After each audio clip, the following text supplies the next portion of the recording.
Hey folks, John Peterson here with another quick tip on photo editing for you. Now, you know, Lightroom's come a long way in terms of cleaning up unwanted artifacts in your images, or distractions. Let's call them distractions. Lightroom's come a long way in doing it, but it's still not my preferred tool of choice. I think that Photoshop still has better functionality, if you will, to remove unwanted distractions in a photograph. And you know, I may be a little OCD, but I spend probably a good 5 minutes at least on each photograph removing small distractions that may take away from the overall image. It could be small specular highlights, it could be distracting branches, whatever it may be. I'll spend a lot of time cleaning up an image. So removing distractions is kind of an important deal for me. And what I wanted to do today is show you a couple of cool features in Photoshop. For those of you that don't use Photoshop, I would encourage you to potentially learn at least how to go from Lightroom to Photoshop, do some distraction removal, and then go back to Lightroom.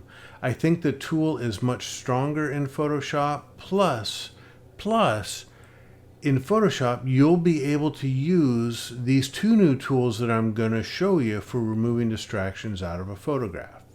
So if nothing else, challenge yourself to maybe learn how to go into Photoshop, use the content-aware removal tool, and then go back to Lightroom to continue your editing. I think that you will be happier in the end if you do that. But let's jump in and take a look at a couple of images in Photoshop, and let me show you these cool new tools that they have. All right, let's jump into this first image. This is a really simple image from the Palouse that I took. I liked the light and the dark areas on these recently tilled fields out in the Palouse. But notice, so I was shooting from some distance away, but notice these telephone wires or power lines that are running through the image. Okay, those are obviously something that I want to make go away. So, you know, in the old days, I would grab my spot removal tool and I would just trace along the line and just gradually work my way and get rid of them. However, Photoshop's got this great new feature where I can say find the wires and it will find them and make them go away. So to use this feature, let me show you real quick. First, what you need to do is make sure that you have the removal tool selected. And what you want is the remove tool, not any of these other ones. We want the remove tool. Then this is J on your keyboard. Okay, so once that's done, this box up here that says find distractions will become visible. And if I click the drop down arrow, you can see wires and cables. Before I do that, I will show you in your settings menu, you can choose what color you want to highlight these wires and cables or any of the selections. I'm going to leave it at magenta and leave it at about 25% because that seems to work well for me. But let's jump in and click wires and cables, and the system will go through and look for wires or look for distractions and select them. So you can see that the system automatically removed those wires from the photograph. Granted, I had to wait a little bit for the system to find it, identify it, and then remove it, but it did it successfully without me struggling. So there's with the wires, there's without the wires. So what I did is I found a photograph that I thought let's see what this tool will do. Now, granted, in a shot like this, I would never remove the wires because that's part of the reason why I took this photograph. It's the design lines, the structural elements of these wires that make this photograph. But I really kind of wanted to see what Photoshop would do. So let's go up and click Wires and Cables again, and let's see what happens.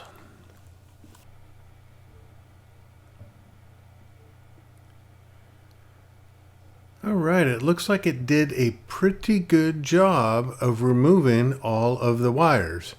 However, look and see that I still have an artifact right here in the middle that it did not find. So that would be something that I would have to come in manually and get rid of, which is fairly simple to do, but again, it's another step. But you can see we went from that to that with almost one click. Photoshop's got another wonderful tool up here in this Find Distractions menu, and it's called Editable People. Find People.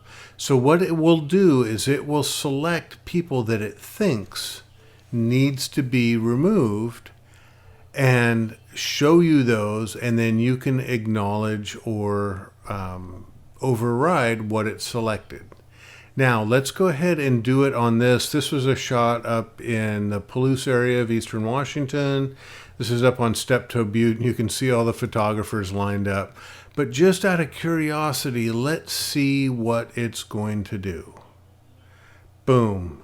What it did is it figured that my photograph was about these people here, but these folks off in the distance, it assumed that they needed to be removed.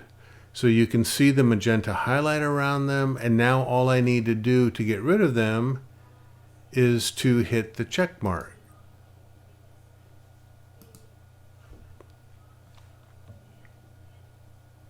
And they're gone. But notice, I didn't catch this. Notice, it's got a tripod leg and part of the lens. So let me show you a trick in using this tool. So if I go back up here and go Find People, it's going to select all of them again. And then up here in the upper left, I can add to the selection or subtract from the selection. You see these two buttons right up here. So I want to make sure that Add is selected, and I'll come over here and I will add to this selection. I will again hit my check mark. Let the system think about it, and it will remove those people. Look at that. Much cleaner, much nicer. Just for fun, I wanted to see what it would do in this image. This is some of my clients over in Norway when I did a workshop over there. So let's go ahead and select people again. The system's going to look, and it throws an error, and it says it couldn't find any people who are not the subject of the image. So it's already doing some subject detection. It decides, it being the computer, decides that these folks are the subject and they shouldn't be removed, they shouldn't be edited. So it does not select anybody. That's kind of a cool feature. Now, lastly, I've got this image I took just last month in Bodie, California, the ghost town. And I've got wires running through here. And I've got random sightseers, people down here, and another one way up here. So let's go ahead and do a real-world example and apply these Find Distraction features to this final image. So let's do wires and cables and see what it does. All right, there you go. The wires are gone. And if I zoom into 100% and look, I can't see any evidence that they were there. So that is wonderful. Now let's look at the people. So let's click on this people button down here. It's going to find all the random people in the photograph. Well, it found these two groups of people, which is great. For some reason, it found the church, the spire up here, the cupola. Did not find this person here, and it did not find this person. So What I will do is I will modify the selection. First off, I want to make sure that this upper section is not selected. So I clicked my minus button up here at the top, painted out what I don't want selected. Now I'm going to go back to the plus button. I'm going to select this person and I'm going to select this person.